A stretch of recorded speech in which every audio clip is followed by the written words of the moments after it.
پیارے بچوں، ہم پھر ایک اور کہانی کے ساتھ حاضر ہیں۔ امید ہے کہ آپ کو یہ پسند آئے گی۔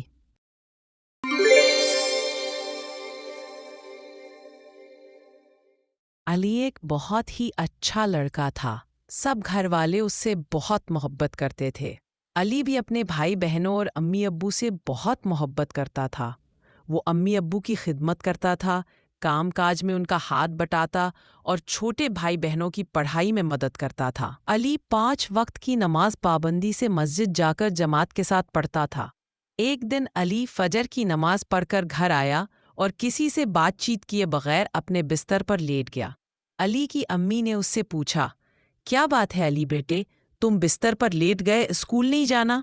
علی نے کہا، نہیں امی، آج میں اسکول نہیں جاؤں گا۔ میرے سب دوست میرے پھٹے ہوئے جوتے دیکھ کر میرا مذاق اڑاتے ہیں۔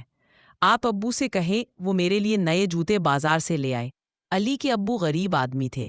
وہ ایک جگہ نوکری کرتے تھے اور وہاں سے ملنے والی تنخواہ سے گزر بسر مشکل تھی۔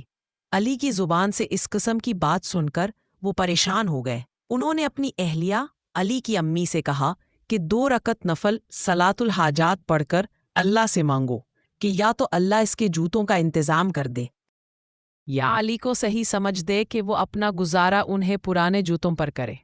علی کی امی اور ابو نے صلاۃ الحاجات پڑھی اور اللہ سے دعا کی۔ علی ظہر کی نماز کے وقت نیند سے اٹھا اور کسی سے بات کیے بغیر وضو کر کے مسجد کی طرف چلا گیا۔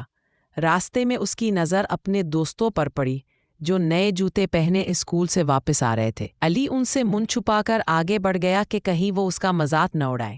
اچانک علی کی نظر ایک لڑکے پر پڑی جو بیساکھیوں کے سہارے مسجد کی طرف جا رہا تھا۔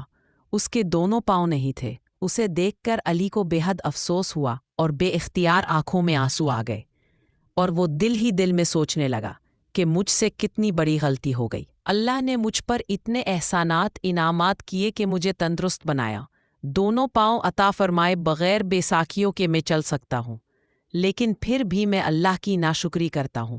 علی اپنی حرکت پر بہت نادم ہوا۔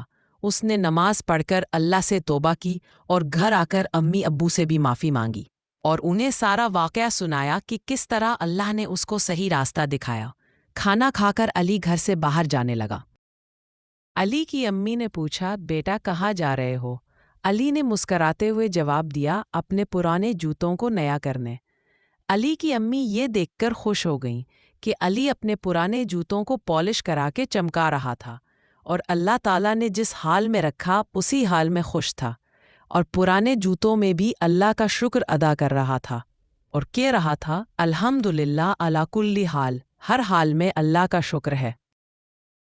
پیارے بچوں، ہمیں ہر حال میں اللہ کا شکر کرنا چاہیے۔ سبسکرائب کرنا نہ بھولیں۔ ہم دوبارہ ملیں گے ایک نئی کہانی کے ساتھ۔ اللہ حافظ۔